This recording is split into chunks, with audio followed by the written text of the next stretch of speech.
Good evening, or morning, or afternoon, depends where you are really, doesn't it? So, Lunar. So, it's a small skirmish on the moon. So, I'm going to go through the models. First ones you get, the ones you can add. I'm also going to look at a few of the STLs you can download. And a few things you can get from elsewhere, and a few things you can make yourself, and just describe how I made my table. So let's kick off with the models. So let's start with the Soviets. So you get 5 in the box, so I'm going to put them over here. Bear with me. Get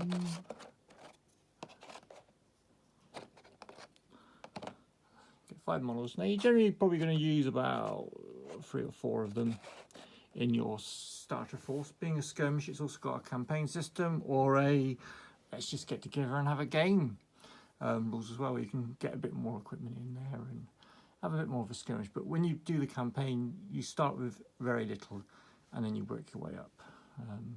There's going to be plenty more videos. I might do one myself describing how the campaign system works, so we're not going to go into that too much here. The game isn't WYSIWYG, so it isn't what you see is what you get. So when I read that, I was like, you know what, I'm just going to put the stuff on that I like the look of and have a bit of fun. So this guy here, I imagine he's kind of ripped the door off something and he's decided that this is going to be my shield to protect myself. It's got a bit of faded marking on there for whatever that may be. So now I painted these with a Wraith Bone and then a wash of Skeleton Horde and a dry brush of white. I'll go for the bases after the last one. And also a bit of red, just a bit of red paint. I probably used a contrast just because it flows easy. I did that at the end, and then the face mask is gold with, I think it was some sort of greeny blue wash over the top, possibly a contrast over the top.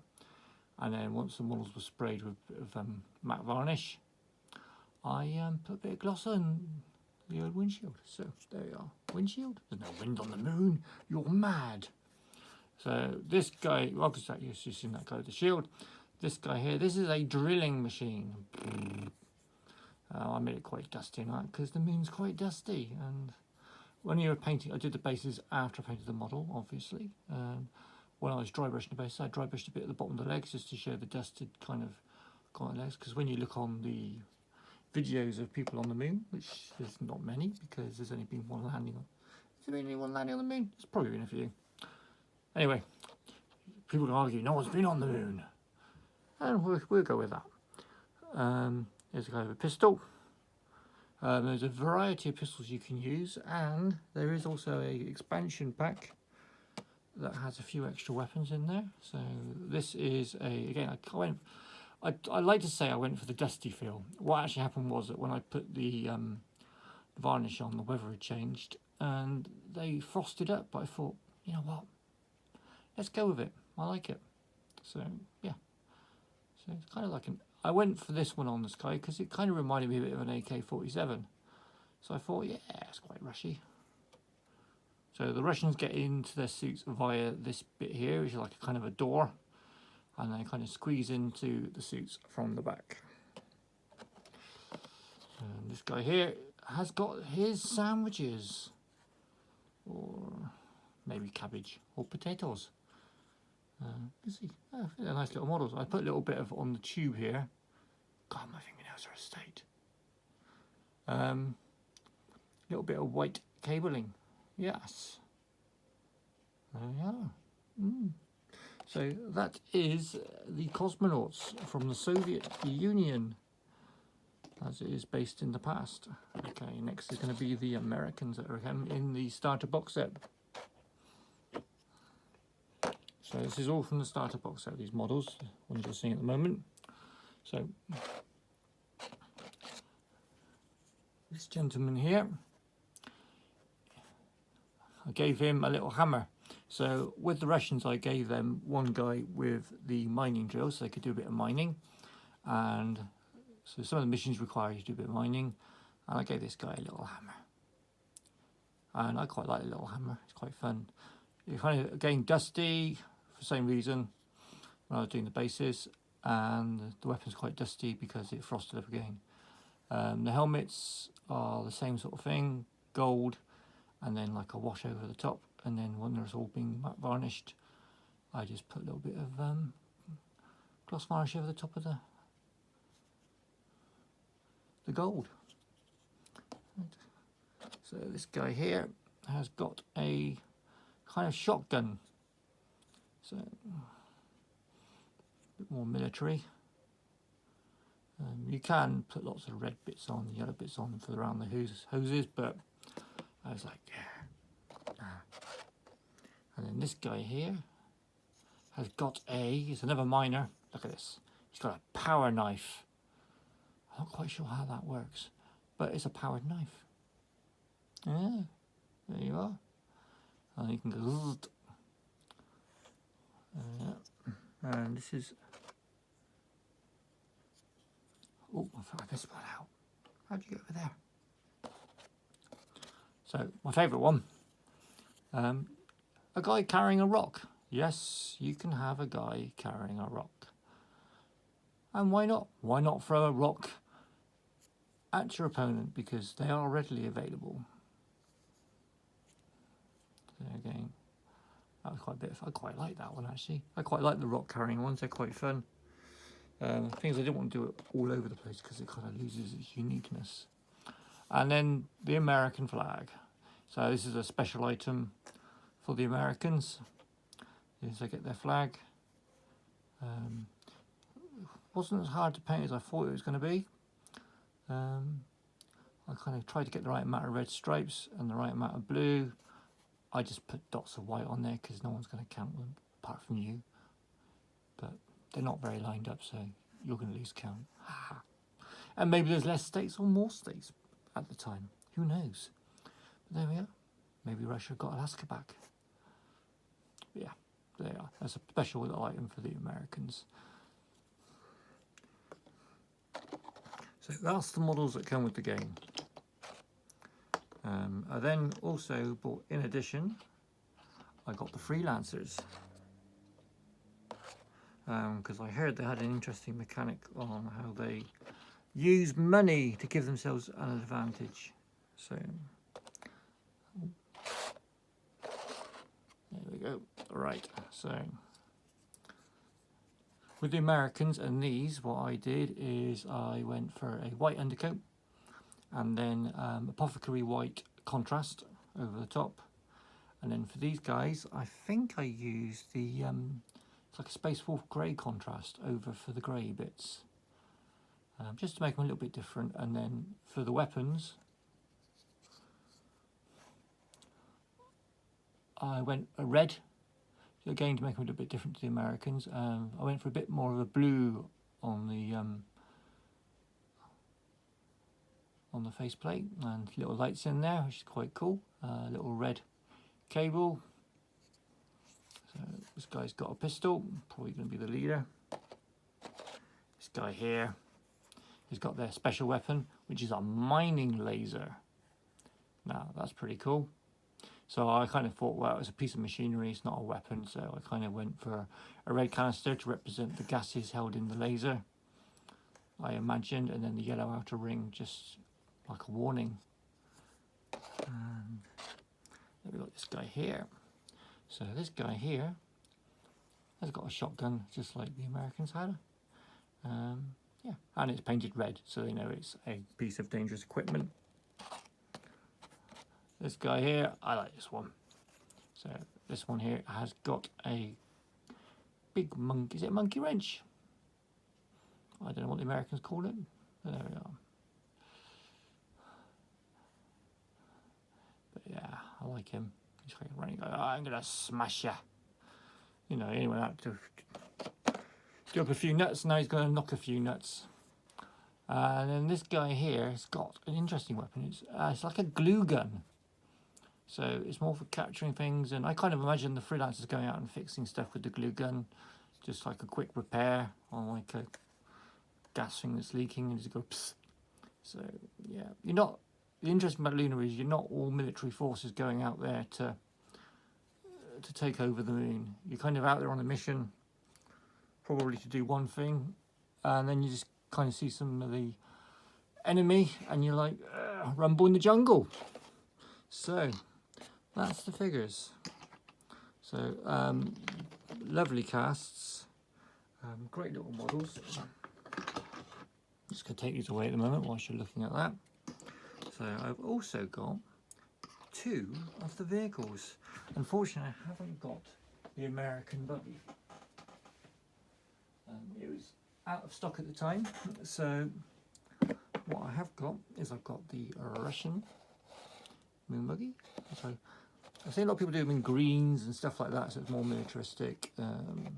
I kind of went for white, just I imagine it's sort of reflecting the radiation a bit more, and so protecting the electronics inside. And it was a nice contrast as well to the suits of the Russians. A little seat on the back there, which I think is quite cool. Would have been quite nice if you had like a little spare dude you could sort of put on there and carrying a gun. That would have been quite nice. But alas, beggars can't be choosers. But yeah, nice little kit. Let's say very simple to put together, which is good because I'm a simple person. And then the next vehicle is actually, I'm going to keep this one on there so you can see the size of them. Because sometimes vehicles are out of scale with the infantry, but not in this case. It's actually the same bodies, so the same bodies are used on both. So there is no change in size. And this is the quad bike, which is kind of sold as a freelance piece of equipment, but anybody can use it. So when you buy it, you actually get a body for the ROC, Republic of China, the Americans and the Soviets, as well as, of course, the Freelancers. Well, I did it as a freelancer bike because it's the only vehicle I've got. And eventually I'll get the moon buggy once it's in stock again. It's quite popular, probably. And it's quite iconic as well, I think, the moon buggy. So I can see why. So, as you can see, lovely models. What we've also got is that they do some downloadable terrain.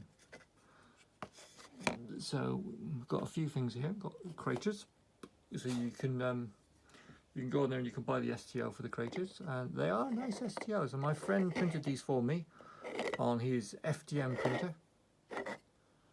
So big thank you to John out there. And there's another one. It's a very small crater somewhere. I've lost it. There is a small crater as well, they do. Which I seem to have misplaced because it is quite small. There he is. I do apologise. Right, so this is a small crater. So it's big enough for a guy to go in, which I think is important. So, and then we've got the moon buggy. So I think it's quite good. It's not the most perfect painted. So it's quite good because even if you've got a bit of damage on it, because it's crashed, you can kind of, what I did in here, where it didn't print very well, is I put some paint and sand in there, just to sort of be a bit of dust, and yeah. Very simply painted. These were, generally speaking, like this one here, it was a grey undercoat spray used for cars, and then just dry brushed on with some very light greys and a little bit of white. I wasn't even being that exact with it. You can see I've missed bits, but that's kind of the shadows of the moon anyway, so very easy to paint, very quick to get on the table. You can see 3D printed. So they don't cost much. I've actually asked my friend to increase the sizes on these two and print some others, bigger or smaller versions. So again, thank you, John. So they will be with me at some point. We've also got some crates now. The game requires a few objectives and stuff like that. Now, I made my own objectives, which I shall show you a little bit later. So, but these again are from downloads. These are the crates, and I put them on 30mm bases. The basings are generally a kind of a neutral grey and then a dry brush of a light grey on top, and then neutral grey around the side. So again, you have to do your bases exactly like mine. So going on to another piece of the downloadable terrain. Here's this big boy. So this is a, if I can just bring the camera up a little bit, I do apologise. So there we are. Again, so it's two parts, it's this, and then there's a tube that comes, this bit tube here to there is another part. I put it on a base, just keep it all together. So if I just glued it across there, the way I handle terrain, it will probably break quite quick. Again, quite simple to paint, sprayed it white, gave it a apothecary white over the top, quick dry brush of white, and then I just used a few washes and stuff just to add a bit of shadowing, and then a bit of silver paint on a brush and just stippled the edges of like the metal bits here and there, just show a bit of scratching and damage. This is just gold with Gilliman wash over the top, well, Gilliman contrast, sorry. And then I just masked this off on top here and just put one red stripe around one of them. Doesn't need to mean anything, but it just kind of just adds a bit of colour to the moon. And then this is one of the other pieces that came in the set. So this is probably part of a hab dome going into the moon. If you believe the moon is hollow, it will take you to the hollow bit. And they're probably just going to be going underground just to live there away from the radiation, I guess. Again, FDM printed by John. Thank you very much, John. Very simple painted. Again, I sprayed it grey, and then I just kind of brushed and washed all this to the white standard. And then all the bits I went over the top with, I just put a different sort of grey here and there, and just put different greys and speckles to match in. And then dry brushed it all up. Again, not really concentrating too much on it. Nice easy terrain to paint. John said it was very easy to print, so there's no problems. So yeah, all in all, fantastic. Now, just going to put the camera back here. What can you do to build other things for the game? Well, one of the missions needs you to kind of control some like pylons, as I like to think of them, or communication towers. So I made these just out of some old bulbs that had blown. They're like LED bulbs for our lights. So I just, again, 30mm bases, just keeps it simple. They're slightly different because I just have the same bits everywhere. So you can't always go identical. But yeah, nice, easy. There's no complaints. Everyone knows what they are in the game when you're using them as those. So other things you can make are, so you need 8 of these, maximum of 8 anyway. One of the missions require, you can just use these, just nice and easy, use those. But I decided to make some whilst I was waiting for John to do the printing. So these are like coral stones and bits of broken toys on top. I just got an old toy from the garage and just broke it into bits, and I just put it on top. Again, apothecary white, nice and dusty, 30mm bases, bit of coral stoning, all sprayed up, and yeah. So these are 8 bits of broken ship that you're looking for, basically like an important piece of information or piece of equipment maybe, or whatever. So yeah, so you need 8 of those. The 8th one's always what you want it to be. So it's kind of a race to go around and find the right one. Nice and easy. So that's one type of terrain piece. And then you've got also, you saw the mining tools earlier. I went for some mining. So what I've done is I've got the same sort of rocks again, So normally on the moving surface I've got them like this, and give you an idea of the size. Yeah, it's quite a good size. So what I've done is I've kept these a lighter colour, and these are the minerals of interest that you need to go and mine. So it just makes it stand out on the table, but you know, this is actually the colour they come, but just dry brush slightly white and then put on a base. And then we go, oh yeah, more things you can make yourself. So this is quite an easy one. Craters. If you want to make a crater rather than buy a crater, you could use so I used a pie cup here. I kind of just pushed it into the shape and painted it, and then stuck it on a big old base. Now I'm kind of not 100% happy with this because it's a bit too small for my men to stand in, so it's probably more of a trip hazard for them. And the game does cover trip hazards, so yeah.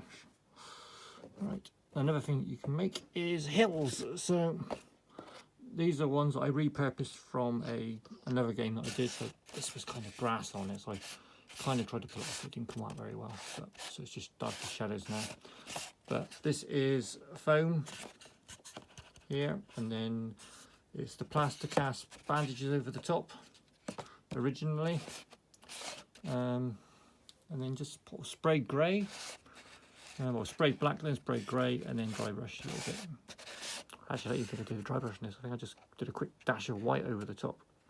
Yeah, nice and big, and if you want some nice big blocking terrain, looks quite nice. So yeah.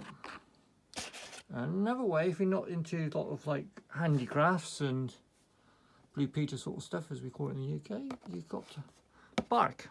So this is bark from a playground. My daughter gave me this piece. I don't know why she gave it to me, but I thought I was going to use it. So again, quite nice. Again, this is sprayed black, then sprayed grey, and then from the top, where the light would hit it kind of thing, I just sprayed it white. Very quick, very easy, not much in the way of handicrafts needed. It's not a bad size neither. So, you know, you can shoot at the top of it, but you can hide behind it. So, that's good. And then you can go to bought items. Oh, just dropped a few men. Please stay tuned whilst Matt tries not to swear. Right, so bought items. So I think these were TT Combat. So again, sprayed white. Apothecary. I think I might have even used the cheaper version from I can't remember what it's called now, Model Colour or something like that. Where is it to?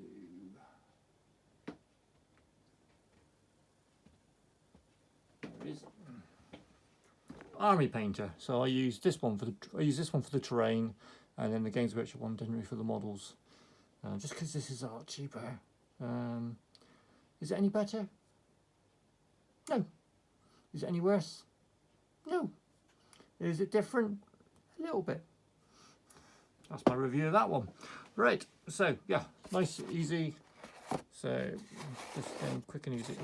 These are like emergency escape doors. So what I did is you get these bits on as well. I built it a little bit different than you meant to, but my idea was I would do that. So kind of got like emergency escapes if you want to, and just adds a bit of variety to the table. As you can see, just a bit of masking tape, some red lines. Sure, it doesn't have to be perfect. Bit of silver here and there, splodged on, just add a bit of dirt. It goes a long way. Okay, well I hope you enjoyed that. Oh, the table itself. I'm going to take the box away. So the table, as you can see, is actually wallpaper. Have some wallpaper here. So you can just go out and you can buy the wallpaper, or if you're a cheapskate like me, and who isn't, you can just take samples. And as long as you take a sample of about 3 foot long and then take 2 of them, they should match up. So I don't know if I can see it on this table, but right here is the join. So you kind of need to do 2 pieces about 3 foot long, I'd say. And then just match them up on your table and away you go. And you can also use it if you wanted to for basing. So I tried it on this. As you can see, you could just stick it on bases. I use wallpaper for basing sometimes, to different levels of success. So for example, this is wallpaper that's been painted. And literally what you do is you glue the wallpaper to the base, let it dry, and then at the end just cut it out roughly to how roughly the right size, sort of with the base attached. And then just use a file to go around the edges and take the excess off. And then you get roughly the right size for the base. You could literally use this wallpaper for the basing and save yourself a lot of time and effort. So yeah, anyway. That is what I have done so far for the Lunar. I've also done a Lunar table with a big crack in it. So like where the Earth's opened up and there's a chasm. And then, so you can imagine like a river, I guess, but it's like 3-dimensional. And I'll show that in another video. But yeah, I hope you enjoyed that. I hope that gives you a few ideas for your Lunar games tables. And I'm sure I'll be back again soon. So thank you for watching and listening. And all these guys are going to come here and finally say goodbye. There you are. So many. Right, and then these ones here. Let's get the Americans in. Can't forget Flagman and Rockman. That guy's into rock. Rock and roll. Oh, there's some other things I forgot. Now, you're still here, aren't you? I hope so, anyway. If you are, thank you. And as a little treat, we always do little treats. Matchbox, make these. Now, look at that. Now, there's a bit big for the drones in Lunar. There are rules for drones in Lunar, but fantastic as bits of cover and terrain that you can move around and doesn't look out of place. So I've got 3 of these, 1 painted, 2 on the way. There's also from James Bond, the Moonraker. Look at that. Now I've repainted this one, so you can probably pick one up for about a tenner. It's a good size. Look at that. You can imagine a little guy riding inside there, couldn't you? Sort of investigating and researching, or a bit of mining, or being abandoned because it was a really bad idea that had wheels too small and it got stuck. Yeah. So again, you can pick something out like that, and it doesn't have to be in the game rules. You can literally just use it to hide behind and shoot from, and it'll look perfectly in place. There you are. See, you hung around and you got more ideas. Anyway, I'm going to go. Honestly, I'm going this time. So thank you very much for being this far. I'm Matt. This is Evil Bear War Games. Please subscribe, and you'll be able to see the next one when I show you the video with the chasm. And please give us a like or a dislike so I know how I'm doing. Thank you very much. Oh, and ask questions.